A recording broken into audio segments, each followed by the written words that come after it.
So this was an episode on trust and the different personality types, how to build trust in the workplace, maybe in relationships.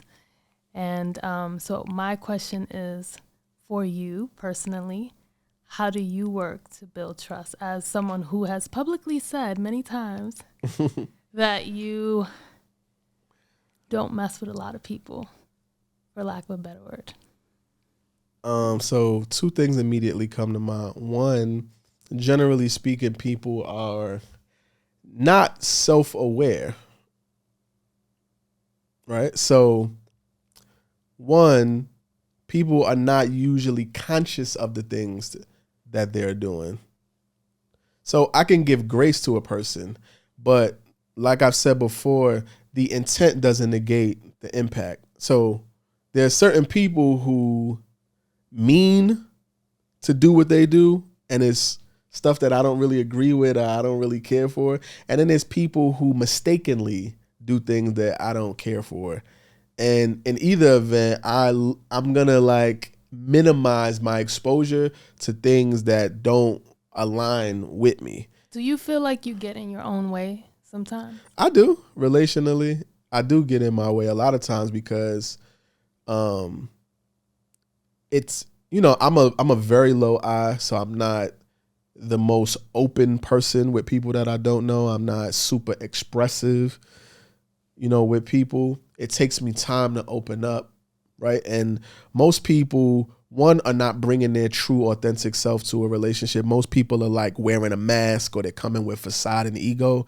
It's going to immediately turn me off, right? It's going to let me know that we not having a genuine interaction. And then I have a high S, so I really like to take my time in doing that. I don't like microwave relationships. So for people that are like you and might be similar to you that, are about making money and want to level up, but it's hard for them to trust, it's hard for them to connect to others. What advice do you have for yourself? What advice can you give to people like that about networking? I mean, I don't really believe in stepping outside of your comfort zone, but I think you can like expand who you are. I think you can choose perspectives that actually do serve you. So, one of the things that a couple of my friends would speak to me about is like, you want to create impact, but you say that you don't really like care to be with people or be, in spaces and like, but how do you think you're supposed to have the impact if you're not working with the people who you're having impact with? And I was like, oh, I didn't really think of like the people are the pathway to creating the results, creating the world, creating the kind of, change that I want to see. But I have to look at doing it in a way that's authentic with me. So if I walk into a room full of people, I may not work the room per se, but I may build meaningful dialogue with maybe two people, maybe three people. Like I'm not walking into something looking to network or whatever, but I might build rapport with two or three people in a really meaningful way. And then we could just follow up and build relationship over time. But that it may be a slower process, right? Some people, take the elevator for lack of better terms, and some people take the stairs. Like I'm a person who takes the stairs. It takes me a little bit longer to get there. But I would say the relationships that I do build are usually very strong. They stand the test of time. They weather the storms.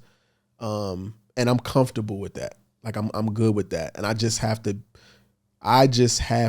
get to explore opportunities to create more relationships like that.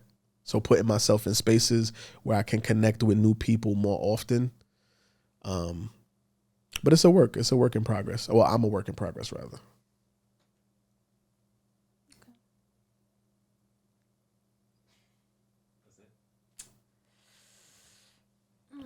Yeah, I think for this, that might be it. When you were going through the personality types, I was being judgy. And for D's, I said they seem dry, unimpressed, and transactional. Okay. Okay. Has anyone ever called you any of those things? Yeah. All the time. Do you think that gets in the way of like trust building and Yeah. connection building? Yeah, I think it can get in the way. Because one, I'm more committed to getting the thing done than people's feelings. You're more committed to the result than the person.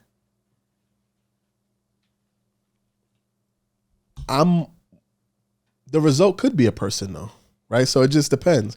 I'm more committed to making sure that the goal is accomplished than all the other stuff connected to it, right? So the goal could be making sure somebody feels comfortable. I'm going to make sure that that person feels comfortable at whatever cost. Now, the way I go about that may not be the best, but that's what I'm going to do. Right? So the people may respect that I'm able to get things done, but they may have issue with the way I go about doing it. Yo, what's goody, fam? Listen, I know. I'm going to let you get back to the episode, but I wanted to take a minute to let you know about the Human Behavior Mastery course. Yes, we have a course that we put together for coaches, consultants, corporate leaders, and entrepreneurs. I know you're listening to the pod and it's all of this numbers and the adaptive and the natural, the D, the I, the attributes. We put together a comprehensive course to walk you through exactly how to understand each one of the personality types, each one of the values, and we're going to show you exactly how to get the most out of each type. What things you need to avoid, what environments to put you in, and what pieces to put around you to be successful. So if you're looking at taking your business, your life, or your relationship to the next level, make sure you go check out the Human Behavior Mastery course. Back to the episode. Okay. You know, you said that D's,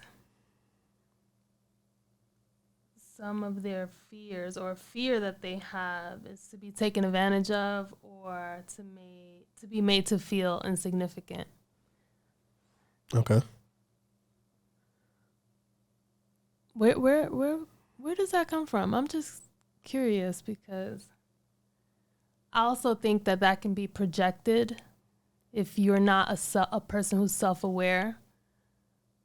It could be projection and it could get in the way of trust building. I think everybody to some degree, well, I think it's natural for people to operate out of what makes them feel safe and comfortable. And people's lived experience mixed with their particular worldview or perspective on things is going to create a worldview, an opinion, feelings about things. For a person who's a high D, you're a high D 9 times out of 10 because you're operating from a place of feeling unsecure, unguarded, unprotected, or you felt like somebody betrayed or took advantage of you, right? Or somebody mishandled you in some sort of way. So you are assertive as a means to keep yourself safe and protected. That is what fuels and drives you to show up that way. Somebody might not have that trauma or lived experience. It might be something completely different for them. Right? Everybody has their own thing. We all have the same thing, the need to feel safe and secure. It just comes from different angles. Has anyone ever broken your trust and was able to rebuild it with you?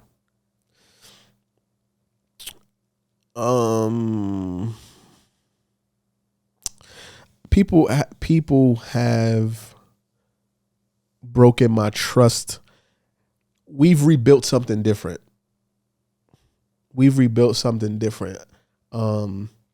I forgive people, but I can't forget what happened. Right. So can you give us a spicy story about that? I don't know what that sounds salacious. I don't know. No, but like here's my thing. The reality is like people talk about, oh, you hold grudges. It's like, no, I'm not holding a grudge. If I get to know you and it starts off here, right? It starts off and it grows and expands, right? And I start to get a full view of who you are, what I can expect from you, the sphere of behavior, the scope of who you are. And I'm going to hold on to that. And I'm going to say, okay, well, this is who I can expect this person to be, whatever. Or this is who I know them to be based on previous behavior. And we're good and we have a relationship. And then you do something outside of that is deviant. I can't unsee that you did this thing. So I now have to add that to the possibility of what you are willing and able to do. And I think that people expect for you to be able to just discard that one thing.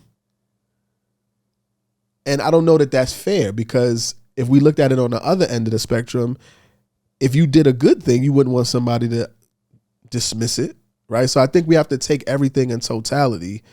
And, for some people, again, I said, like, I might not be naive to what you'll do the next time. I might be like, okay, well, it's possible that you do this, so I can forgive you. But it does in some way shift and change the nature of how we may deal with each other, or how we may relate to each other. Have you ever broken anyone's trust? Oh, I'm sure I have. I want to know the story.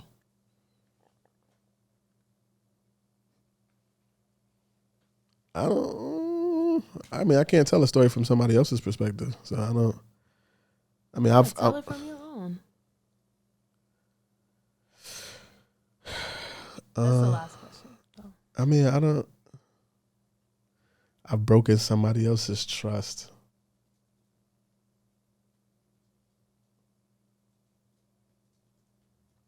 Put a halo on him in the post-production. Nah, I'm not saying I'm definitely a flawed human being, so I ain't gonna say, like, I'm just trying to think of. I've never had somebody say you broke my trust. Like, never had nobody like articulate it that way. Have I hurt people's feelings before? Yeah.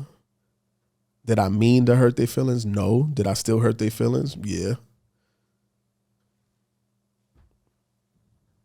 I think it comes down to expectations.